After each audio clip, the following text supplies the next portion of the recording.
Hey, my name is Daniel. I'm 26 years old and I live in Millbrook Creek. I build cabinets and fix porches for a living. It's not the kind of job that makes for good stories at dinner parties. Most days I smell like sawdust and wood glue. My hands know the difference between oak and pine before my eyes do. I hear the same radio station every morning, low, so it doesn't wake Emma. I touch the same coffee mug every day because the handle fits my grip right. That night I was sitting in a booth at Dot's Diner, waiting on a woman named Carol I had never met. My sister set it up. She said Carol was nice. She said it twice, which usually means the person isn't. I got there early. I always get places early. It's a habit from working construction: show up before the job does, or the job runs you over. I ordered a coffee I didn't want just to have something to do with my hands. The chair across from me stayed empty. 40 minutes. I watched the door every time the bell over it rang. An old couple came in. Two teenagers split a milkshake. No Carol. I didn't call my sister to complain. I just sat there, doing what I do best these days, which is waiting on people who aren't coming. My wife Diane died 2 years ago. A phone call at 2 in the morning. A driver ran a light on Route 9. No warning. No last words. No chance to fix anything we'd left unfixed. I hadn't been on a date since. I hadn't wanted to be on this one either, if I'm honest. My sister just doesn't like watching me eat dinner alone every night after Emma goes to bed. Emma is 7.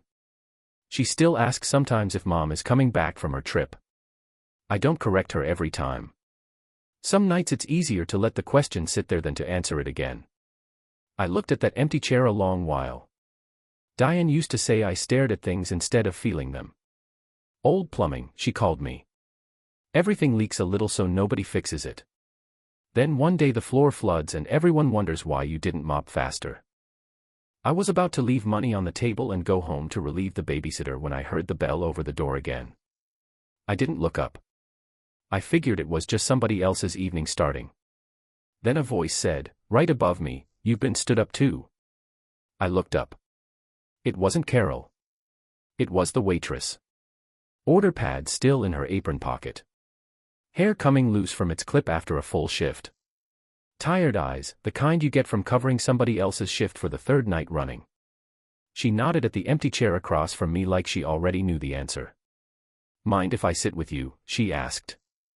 "Just for 10 minutes. My feet are killing me." I didn't know her name yet. I didn't know anything about her yet. But I pushed the coffee cup toward her anyway, and said, "Help yourself. Nobody else is using it." She sat down like her whole body had been waiting all shift for permission to stop moving.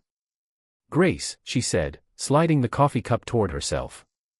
"I'd shake your hand, but I smell like fryer grease and I don't trust myself not to spill something on you." "Daniel," I said. "And that makes 2 of us who got stood up tonight, I guess. Except your date sounds like it was every table in this place."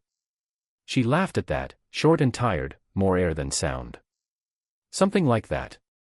She had a folder tucked under one arm. School forms, I found out later. She filled them out on her break most nights because that was the only quiet 10 minutes she got. "You raising somebody?" I asked. Not polite chit-chat. I could see it in the way she held that folder, careful, like it mattered more than anything else in her hands that night. "My sister's girl," she said. "Lily. 8 years old. My sister's not doing so good right now. Hasn't been for a while." She said it plain, no drama in it, the way you'd mention weather. "I work doubles here so Lily's got lunch money and shoes that fit." That's about the whole story. I told her about Emma. 7 years old. About Diane, the short version, the version you give strangers, died 2 years ago, an accident, just the 2 of us now. She didn't say sorry the way most people do, quick and uncomfortable, wanting to move past it. She just said, "That's a hard thing to carry alone," and let it sit there a second before she moved on. I liked that about her right away. She didn't rush past hard things. She just let them be hard. "You said you work doubles," I said. "You got any evenings free at all?" "Tuesdays and Thursdays, usually." "Why?" Emma's got nobody after school those days. My sister used to help, but she's got her own now. I pay somebody, but half of them don't stick around a month. I turned the mug in my hands. Pays fair. Nothing complicated. She's an easy kid, mostly. Grace studied me a second, the way you'd check a used truck before buying it, looking for the parts that might fall off later. What's she like? Emma. Quiet. Watches people before she talks to them. Draws a lot. Doesn't warm up fast. And what happens if she doesn't warm up to me at all? Then we figure something else out. No hard feelings either way. She nodded slowly at that, turning the folder over once in her hands. I'd need my own hours, she said. Not showing up whenever you need something last minute. And I'm not a housekeeper. I'll watch her, feed her, help with homework. That's it. That's all I'm asking. She looked at the empty chair between us, at the coffee going cold, at the bell over the door that hadn't rung again. Tuesday, then, she said. Not warm. Not cold either. Just decided. We'll see how it goes. Tuesday, I said, and for the first time since Diane died, the empty chair across from me didn't feel quite so empty. The first few Tuesdays, Emma didn't say 2 words to her. She'd sit at the kitchen table doing her homework while Grace made grilled cheese, and she'd watch Grace the way she watches a new dog before deciding whether to pet it. Careful. Quiet. Taking notes nobody could see. Grace never pushed it. She just kept showing up, kept making the same grilled cheese, kept humming some tune under her breath while she did the dishes. Then one Tuesday I came home from a job late, hands still smelling of varnish, and found a drawing taped to the fridge. Emma had drawn 3 stick figures. Me. Her. And a woman with yellow hair standing a little apart from us, but standing there. Who's that? I asked, pointing. Grace, Emma said, like it was obvious. She has kind eyes. That was it. No big speech. Just a kid deciding something and moving on with her evening. Grace saw it too, later, when she came to pick up her coat. She didn't say anything about it. But she looked at that drawing a long moment, and something in her shoulders eased that I hadn't noticed was tight until it wasn't anymore. The porch step gave us the real laugh. I'd been meaning to fix it for a month, the second step down, warped from winter, the kind of thing you step around so long you forget it's broken. Grace came out one evening while I was finally kneeling over it with a pry bar, and she crouched down next to me, uninvited, holding the flashlight since the porch bulb had burned out too. You're doing that wrong, she said. I've been fixing porches for 11 years. Doesn't mean you're not doing this one wrong. My uncle was a contractor. You've got to pull that nail out first or you'll split the whole board. I pulled the board up anyway, ignoring her, and it split clean down the middle exactly like she said it would. A chunk of rotten wood flopped onto my boot. She didn't say I told you so. She just laughed, loud and sudden, the kind that filled the whole porch and made the dog next door start barking. She had to sit back on her heels, one hand pressed to her chest, still laughing. Your face, she managed. Daniel, your face. It was the first real laugh I'd heard from her. Not the tired half-laugh from the diner. A whole one. It changed her whole face, took 10 years and about 1,000 doubles off it. I found myself grinning back at her like an idiot, holding a broken board, feeling more foolish and more light than I had in longer than I could remember. We got the new board in together after that, her holding it steady while I nailed it down. Our hands ended up close on the wood, hers small and quick, mine slower, rougher. For half a second my fingers brushed hers reaching for the same nail. Neither of us said anything about it. I just went still a beat too long, looking at where her hand had been a second before it moved to hold the flashlight again. She didn't seem to notice. Or she noticed and decided not to make it a thing. Either way, I fixed that step better than any step I've fixed before or since. Funny how a man's hands work steadier when somebody's paying attention to them. That night after she left, Emma asked if Grace could come on Wednesdays too. I told her we'd see. But I already knew what the answer was going to be. The town supper happens every fall in the church hall, tables of casseroles nobody asked for and folding chairs that never sit level. I'd been going since I was a kid. Diane used to run the dessert table. I brought Grace and Emma this year. First time I'd brought anyone since Diane. It went fine for about an hour. Emma ran off with the other kids. Grace and I stood near the coffee urn talking to a few neighbors, and for once I wasn't counting the minutes until I could leave. Then Diane's sister, Renee, found us. Renee never liked change much, and she liked this particular change least of all. She came up holding a paper plate she wasn't eating from, and she looked at Grace the way you'd look at something tracked in on someone's boot. "You're the waitress," she said. Not a question. Grace said, holding out a hand Renee didn't take. "I did some asking around," Renee said, loud enough that 3 tables went quiet. "You used to work over at the Fenwick place. Funny, they don't remember you leaving on good terms. Something about money missing from the register." The room went the kind of quiet that has a sound to it. Grace's face didn't move much, but her hands did. She folded them together in front of her, tight, like she was holding something in. "I was accused," Grace said, steady, loud enough to carry. "I was never charged, because I didn't do it. The manager needed somebody to blame that wasn't his nephew. I couldn't afford a lawyer to make that difference matter to anybody but me." "Convenient story," Renee said. "It's the true one," Grace said. "You can believe what you want.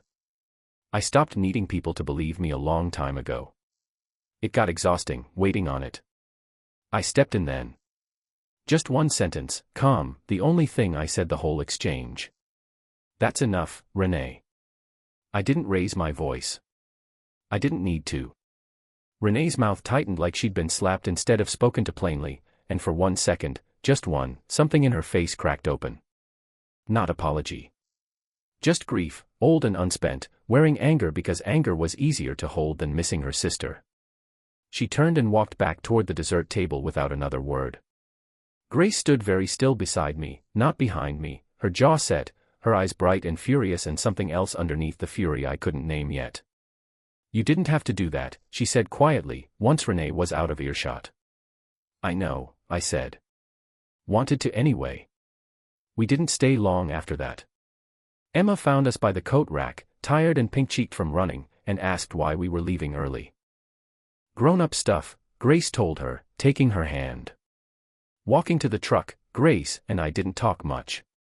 But we walked close, shoulders nearly touching, and when I opened the truck door for her she paused half a second before getting in. "Nobody's done that for me in a long time," she said.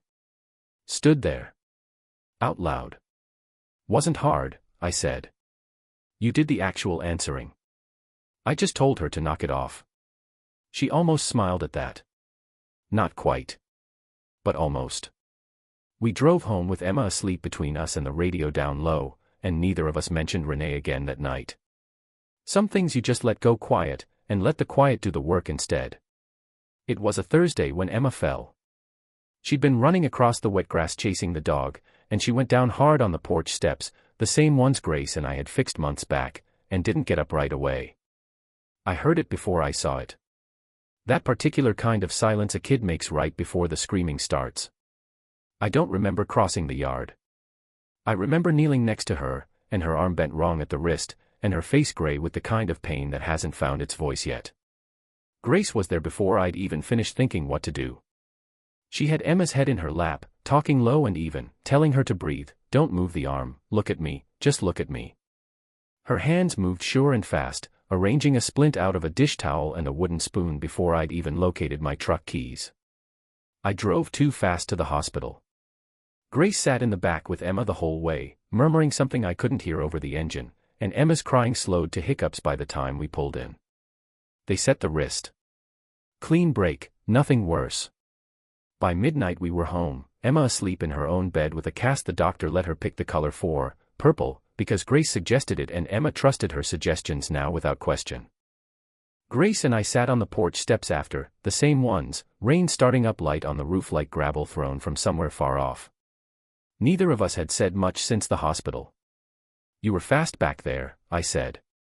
"Faster than me." "I've done it before," she said. "With Lily." "You learn."